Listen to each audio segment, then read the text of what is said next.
Hai sobat-sobat semua, terima kasih telah klik video ini. Hari ini, Sobat Sejarah akan membahas mengenai tank T-34 milik Uni Soviet. Kita akan bahas mulai dari awal pembuatan tank ini sampai kiprahnya pada pertempuran di Perang Dunia II.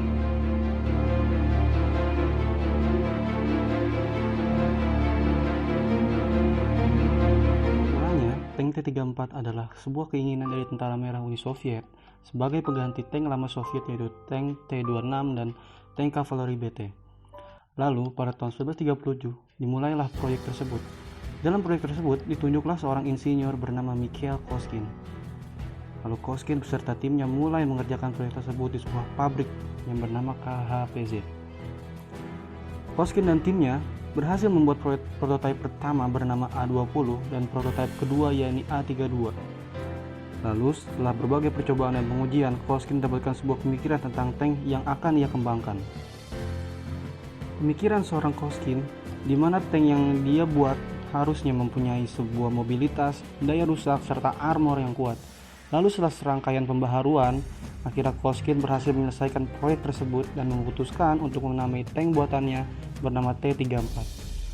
Itu dinamakan sesuai dengan tahun 1934, di mana di tahun itu Koskin pertama kali mengembangkan ide-idenya mengenai tank.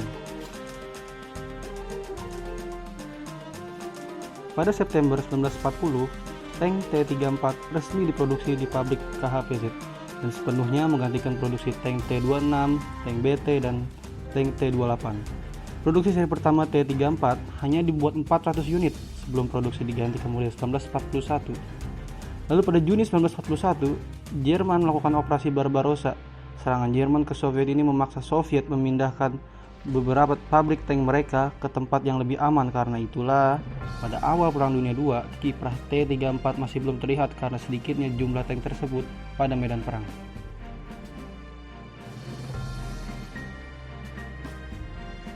Kiprah T-34 pada awal Perang Dunia II terjadi pada saat Jerman melancarkan operasi Barbarossa.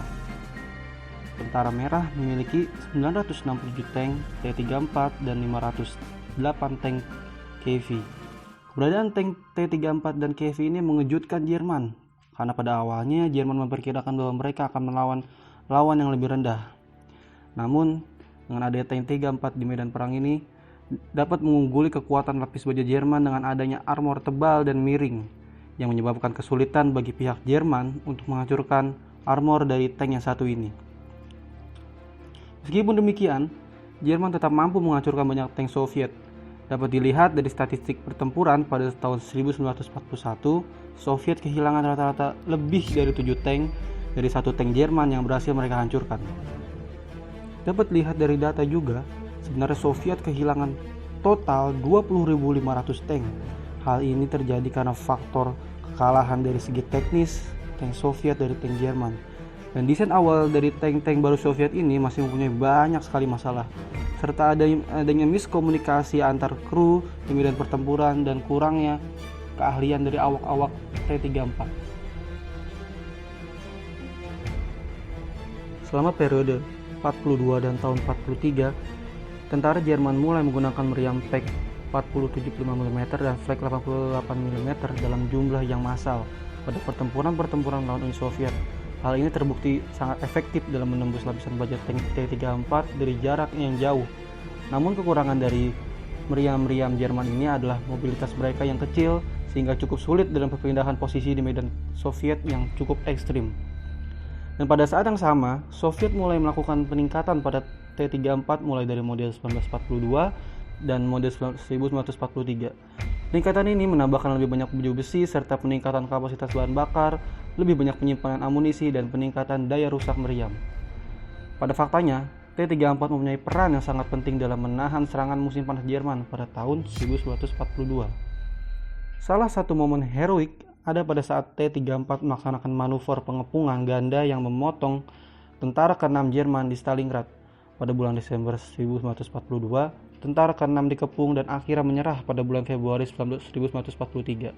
Sebuah kampanye yang meluas dianggap sebagai titik balik perang di front timur. T-34 juga merupakan tank terbanyak yang diproduksi selama Perang Dunia II dan secara keseluruhan sebanyak 84.070 T-34 diperkirakan telah dibuat. ditambah 13.170 senjata self-propelled yang dibangun di atas sasis T-34.